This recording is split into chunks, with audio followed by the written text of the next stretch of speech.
हाँ हेलो चलो, मैं आज आपको सहप्रभाविता, कोडोमिनेंसी या बहुअलीलता या अंग्रेजी में कहते हैं मल्टीपल एलिज्म, अथवा कुछ किताब में यह हेडिंग दिया है गुणात्मक विकल्पी या बहुगुण एलिलवाद मल्टीपल एलिज्म। तो इसके बारे में आपको मैं बताऊंगा। तो इससे पहले यहाँ पर जो कुछ वर्ड इस्तेमाल होते हैं उनको आप ये सीख लीजिए। तो मैं पहले बता चुका हूँ, जैसे यहाँ पर हेटेरोजाइगोट है, तो जैसे आपने मेंडल का नियम पढ़ा था, तो पहला वर्ड जैसे हमने कहा शुद्ध लंबा पौधा, तो कैपिटल टी से प्रदर्शित किया। शुद्ध बौना पौधा कैपिटल स्मॉल टी से प्रदर्शित किया। तो यानी कि ये दोनों कंडीशन कैसे हो गई, ये होमोजाइगस हो गई। कैसे हो गई? होमोजाइगस हो गई। अब इनसे हमने ये क्या बना, ये गैमीट बने। गैमीट युग्मक जिन्हें कहते हैं, और इन गैमीट पर क्या होते हैं, जीन होते हैं। और अब इसके द्वारा ये कैपिटल टी और स्मॉल टी बन गया, ये जाइगोट, तो हेटेरोजाइगोट हो गया, यानी कि हेटेरोजाइगस कंडीशन। ये दोनों कंडीशन कैसे हुई? होमोजाइगस। होमोजाइगस, सही है। अब ये कैसा होमोजाइगस कैसे कंडीशन है? डोमिनेंट है। और ये कैसे हो गई? ये भी होमोजाइगस है, होमोजाइगस। ये कंडीशन कैसी है? रिसेसिव हो गई, रिसेसिव कंडीशन है। ये कौन सी है? डोमिनेंट है, डोमिनेंट। अब इसी प्रकार से ये कैसे हो गई? हेटेरोजाइगस कंडीशन हो गई, हेटेरोजाइगस। और ये कैसे हैं? एक दूसरे के एलील हैं, क्योंकि लंबा जो गैमीट है पौधे का, जो लंबे पौधे का जो गैमीट है वो प्रभावी है, और बौने पौधे का गैमीट जो है अप्रभावी है। तो ये एक दूसरे के एलील हो गए। इसी को हम एलीलोमार्फ भी कहते हैं। समझ में आता गई? एक तो ये बातें इसमें होमोजाइगस हेटेरोजाइगस की बातें आपको यहाँ समझने में सुविधा दें। दूसरी बात आती है, यहाँ रक्त वर्ग की बात होती है, जो फर्स्ट ईयर में आपने पढ़ा था या 10th में भी पढ़ा था। तो उसमें कि मनुष्य में रक्त वर्ग कितने प्रकार का होता है, तो रक्त वर्ग ए होता है, रक्त वर्ग बी होता है, रक्त वर्ग ए बी होता है, और रक्त वर्ग ओ होता है। तो इस प्रकार से 4 प्रकार का रक्त वर्ग होता है। अब उसमें भी आपने पढ़ा था एंटीजेंस और एंटीबॉडीज। तो रक्त वर्ग ए में एंटीजेंस कौन सा होता है? रक्त वर्ग ए में एंटीजेंस केवल ए एंटीजेंस पाया जाता है, ए एंटीजेंस पाया जाता है। और रक्त वर्ग बी में बी एंटीजेंस पाया जाता है। ए बी में ए और बी एंटीजेंस पाए जाते हैं, ओ में कोई एंटीजेंस नहीं पाया जाता। इतनी बात समझ आ गई? तो ये बात है, वही बातों को जोड़ करके इसको समझना, तो आसानी से आप समझ जाएंगे। समझे? रक्त वर्ग ओ सर्वदाता होता है, रक्त वर्ग ए भी सर्वग्राही होता है। तो इन बातों को भी आप थोड़ा सा पुरानी बातों को ध्यान में रखें, सीखें। तो यहाँ पर भी जितना भी सिद्धांत मेंडलीय सिद्धांत के आधार पर ये इसका वर्णन किया गया है। तो मेंडलीय सिद्धांत के आधार पर देखिए, यहाँ पर सहप्रभाविता में पहला दिया हुआ है, नंबर मैंने यहाँ नोट्स डाले हुए हैं, कमेंट किया है। जब किसी हेटेरोजाइगोट समझ आ गया, यानी कि हमें लैंगिक जन्म कहा जाता है, तो हम 2 जनकों से संतानें जो पैदा होती हैं, तो हम उन्हीं की संतान हैं। तो इनमें जब किसी हेटेरोजाइगोट के दोनों एलील पूर्णतः अव्यक्ति होते हों, तो इस स्थिति को सहप्रभाविता कहते हैं। अब दोनों एलील पूर्णतः अव्यक्त कैसे? जैसे आपने मेंडल के नियम पढ़ा था कि ये शुद्ध लंबे पौधे शुद्ध बौने पौधे में अगर क्रॉस करा दिया जाए, तो F1 पीढ़ी के अंदर कैसे होंगे? संकर लंबे पौधे होंगे। तो इसमें जो अप्रभावी गुण वाला पौधा है वो गुण प्रकट नहीं हो रहा है, तो इसलिए हम क्या कहते हैं? प्रभाविता का नियम कहते हैं। और इसमें अगर ये दोनों प्रकट हो रहे होते, कैसे होते? दोनों प्रकट हो रहे, तो हम सहप्रभाविता कहते हैं। समझे? तो यहाँ पर क्या होता है? दोनों एलील पूर्णतः व्यक्ति होते हैं, और इस स्थिति को हम सहप्रभाविता कहते हैं। अपना दोनों अपने अपने गुणों को मिला जुला कर प्रकट करते हैं। और अगर इनमें से दोनों मिला जुला कर कैसे कह सकते हैं? अपूर्ण प्रभाविता कहते हैं। यानी इनमें से कोई अगर लाल पुष्प वाले, जैसे अपूर्ण प्रभाविता का नियम है, लाल पुष्प वाले पौधे के मिराबलस जला पाके सफेद पुष्प वाले पौधे के साथ क्रॉस करा दिया जाता, तो क्या होगा? तो यहाँ पर पिंक फ्लावर आते, तो ये इसमें ना तो लाल ही प्रकट हो रहा, ना सफेद ही प्रकट होता। तो ये कैसा अपूर्ण प्रभाविता। और यहाँ पर टॉपिक क्या है, सप्रभाविता, यानी दोनों ही गुण अपने करैक्टर को प्रकट करें। तो इसमें दिया हुआ है जैसे कि फलस्वरूप A1 संतत के दोनों जनकों से समानता प्रदर्शित करते हैं। दोनों जनकों के करैक्टर आएंगे इसलिए समानता प्रदर्शित करते हैं, समानता प्रदर्शित करते हैं। मानव में AB रक्त समूह का निर्धारण एक जीन I के द्वारा होता है। इस I जो अक्षर लिया गया है वो आइसो हीमोग्लूटिनोजिन से लिया गया है। सही है, दोबारा एक बार समझिए, आइसो हीमोग्लूटिनोजिन से ये अक्षर I लिया गया है। सही है, इससे कि आगे आप समझेंगे। तो इसी जीन के 3 एलील्स होते हैं। इसे समझे, कौन से जीन के, जो रक्त वर्ग को निर्धारित करता है जीन, उस रक्त वर्ग को निर्धारित करने वाले जीन के 3 एलील्स होते हैं। सही है, और इसके जब 3 एलील्स होते हैं वो कौन कौन से, IA, IB तथा I स्मॉल प्रभावी करैक्टर में है I, और एक हमने लिख दिया IO, अथवा किसी किताब में IO भी दिया हुआ है। तो ये ABO वंशागत को नियंत्रण करता है। कैसे करता है, ABO। तो एलील I जो है एंटीजन A के निर्माण हेतु उत्तरदायी है। रक्त वर्ग A में बताया गया एंटीजन से होता है, तो ये A क्या है, IA एंटीजन A के निर्माण के लिए उत्तरदायी है, जबकि एलील IB जो है एंटीजन B के निर्माण हेतु उत्तरदायी है। B यानी B रक्त वर्ग बनाता है, और एलील्स I अथवा IO कोई एंटीजन नहीं बनाता। बस हो गए। अब ये 3 एलील्स हो गए, I जीन के 3 एलील्स हो गए, IB, IA, IB और I अथवा या IO, इन दोनों से एक ही करते हैं। तो पाए जाने वाले से क्या कहते हैं, मल्टीपल एलीलिज्म, यानी बहु एलीलता। क्योंकि एक ही जीन के 3 एलील हो गए, इस कारण से इसको हम कहते हैं बहु एलीलता।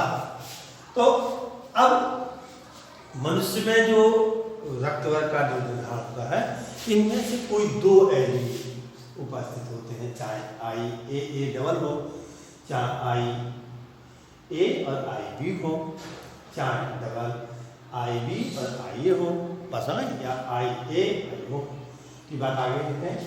तो ये बात समझ गए कि एक व्यक्ति के रक्त निर्माण में 2 एलील की आवश्यकता होती है।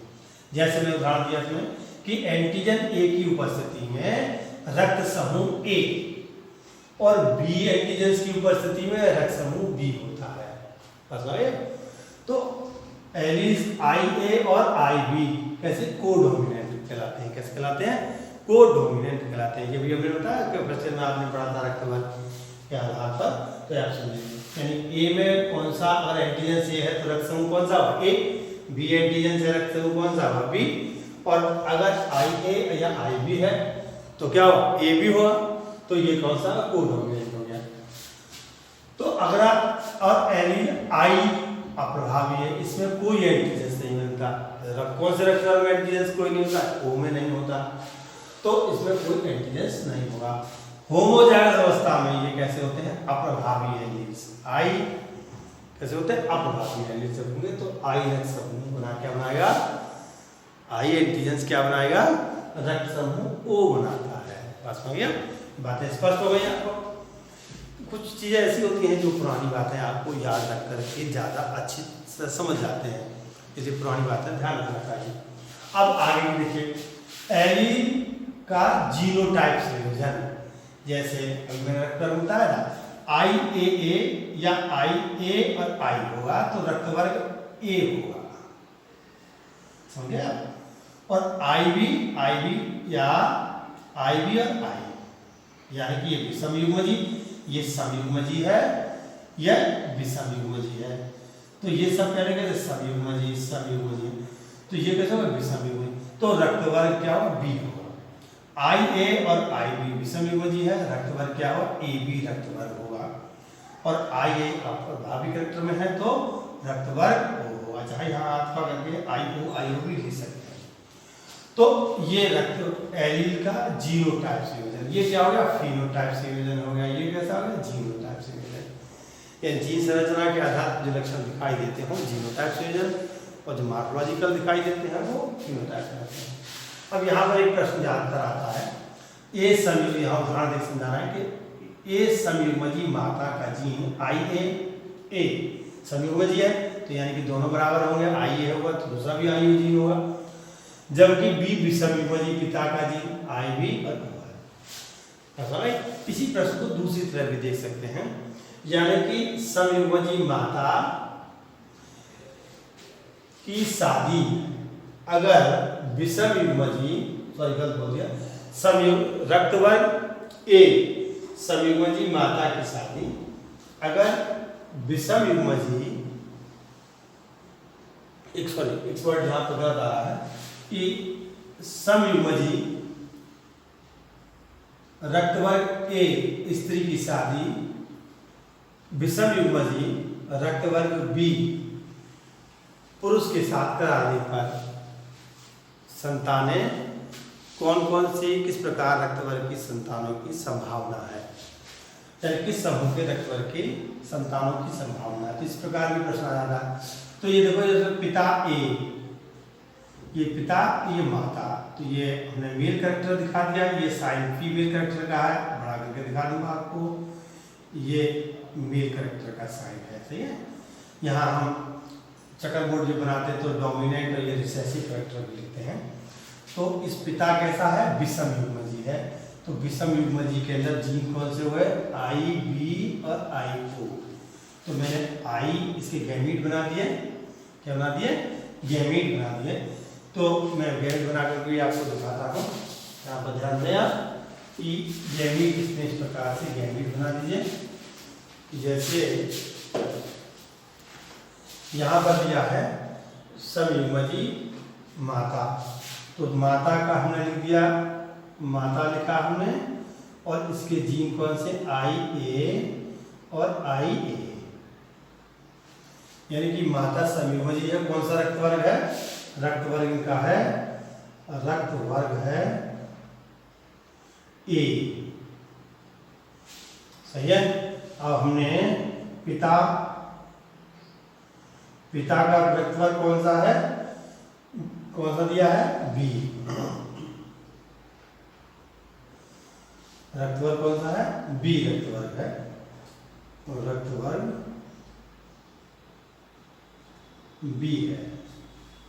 तो ये पिता कैसे विषम युग्मजी हैं, तो विषम युग्मजी हमने लिखा IB और I। अब इनमें मैं गैमीट बनाता हूँ। गैमीट का मतलब समझिए, गैमीटाइजेशन क्रिया, इसमें स्पर्मेटोजेनेसिस क्रिया, इसमें oogenesis क्रिया होगी। IA ये गैमीट बन गया, दूसरा IA ये गैमीट बन गया, तीसरा IB और एक IO, ये गैमीट बन गए, ऐसा नहीं। अब इनसे जो आप क्रॉस करा, गैमीट जब संयोजन होगा तो पहला IA संतान बनी, दूसरी ये हो गई IA और B, AB रक्तवर्ग होगा इसका, और दूसरा इस प्रकार से बनेगा IA और IO। इसी प्रकार से ये बनेगा IA और IB, इसी प्रकार से ये बनेगा IA और IO, बस है। तो इसको हम चकर बोर्ड के द्वारा आपको यहाँ समझा रहे हैं। चेकर बोर्ड में देखिए आपको ये IA, ये हमने गैमीट के अलग अलग लिख दिए, जैसे इसमें है माता के अंदर कौन से हैं, ये IA, पिता के अंदर कौन से हैं, IB और OB, गैमीट अलग अलग कर दिए। तो इसको हम इस प्रकार से IAA पहले लिख लीजिए, इधर से लिखिए IA लिख दिया। अब इधर से लिखिए IB लिख दिया, एक ये लिख दिया, फिर IO लिख दिया, सही है। तो देखिए यहाँ पर पहले रक्तवर्ग क्या बना, ये IA और B, तो रक्तवर्ग कैसा हुआ, AB रक्तवर्ग हुआ। ऐसी संतान किस प्रकार की होंगी, रक्तवर्ग AB की होंगी। ये संतान कैसी हो, रक्तवर्ग A की होगी, सही है। ये संतान रक्तवर्ग AB की होगी, यहाँ कैसी होगी, रक्तवर्ग A की होगी। ये बात आप यहाँ पर देख लीजिए कि यहाँ पर IA और IB है, तो IA और IB लिखा हुआ है, तो रक्तवर्ग कौन सा, AB, यानी कि ऐसी संतानें जो होंगी रक्तवर्ग A की होंगी। कब होंगी, जब माता समयुग्मजी हो कैसी, ए रक्तवर्ग की, और पिता विषमयुग्मजी हो कौन से, रक्तवर्ग बी का। ठीक है, तो ये रक्तवर्ग ए होगा। तो इसमें कौन कौन से रक्तवर्ग हो, एक ये है ए बी का, ये दूसरा रक्तवर्ग आई ए ओ, देखिए ये आ गया आई ए ओ, मैंने यहाँ बताया था आई को हम ओ भी कह सकते हैं, इसको ओ भी अथवा करके लिखा था तो ओ भी। तो ये रक्तवर्ग कैसा होगा, ए रक्तवर्ग। तो दो प्रकार की संतान हमको प्राप्त हुई, रक्तवर्ग कौन सी, ए बी की और। तो इससे संबंधित जुड़े हुए प्रश्न सारे इसी प्रकार से आप हल कर सकते हैं। यहाँ पर अगर समयुग्मजी एक लिखे, यहाँ पर बी लिख दिया जाए, यहाँ पर ए लिख दिया जाए तो कुछ अंतर आएगा, या रक्तवर्ग ओ का लिख दिया जाए। तो इसी प्रकार से आज सारे प्रश्नों को आप हल कर सकते हैं, रक्तवर्ग ए और रक्तवर्ग बी। तो इसमें समयुग्मजी और विषमयुग्मजी का बहुत ध्यान रखना पड़ता है। इसकी बात आप समझ गए होंगे। ठीक है साहब, धन्यवाद। अब आपको अगली वीडियो आगे के आपको बताएंगे।